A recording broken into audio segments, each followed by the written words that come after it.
The top 15 countries at fighting the coronavirus.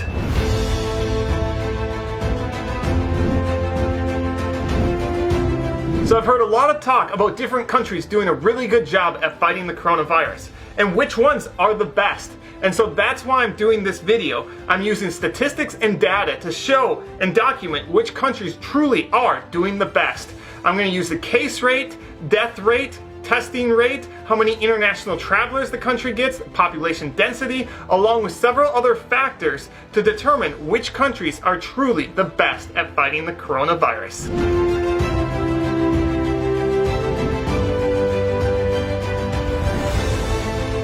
Number 15, at number 14, New Zealand and Australia. They have a lot of testing, they have low death rate, and not that many cases.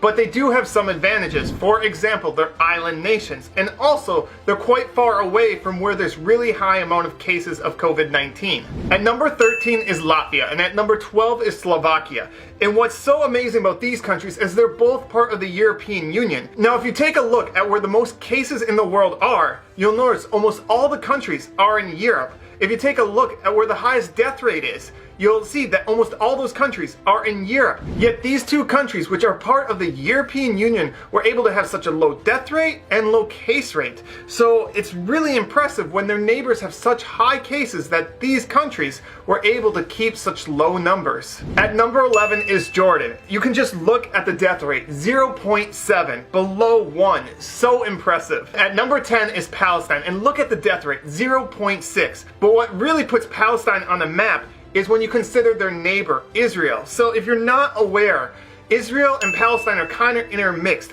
If you're from Palestine and you want to fly somewhere, you have to use the Israeli airport. If you want to leave your country, you have to go through Israeli immigration. And as Israel and Palestine's populations are increasing, they're intermixing more and more and more. And so it's really, really amazing that Palestine was able to have a death rate of 0.06 when Israel has a death rate of 20, over 30 times higher than Palestine's death rate. At number 9 is Uzbekistan at 0.1 death rates. I mean, if you look at the numbers, you would think it's insane. The only reason why Uzbekistan's not lower on the list is number 1, because they don't get that many foreign travelers, and number 2, because a lot of the countries around Uzbekistan also have very low rates. At number 8 is Thailand, a death rate of 0.7. And if you're not aware, Thailand gets so many foreigners. Bangkok is one of the biggest international hubs in the entire world, and they're very close to China. At number 7 is the Maldives. The Maldives still does not even have a single death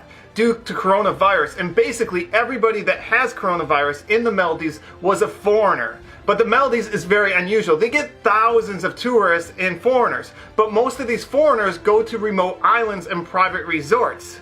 And so in that sense, you might say, well, they're not really interacting with the locals. On the other hand, locals are working at the resort and coming in contact with the foreigners. And so, you know, it's hard to really know where to place the Maldives, and that's why I placed them at 7. At number 6 is Ghana with a 0.3 death rate. But even more impressive is their testing rate. Ghana has the second highest testing rate of all of Africa. And the only country higher than Ghana has a population 30 times smaller. So I'm just really impressed by how well Ghana's doing.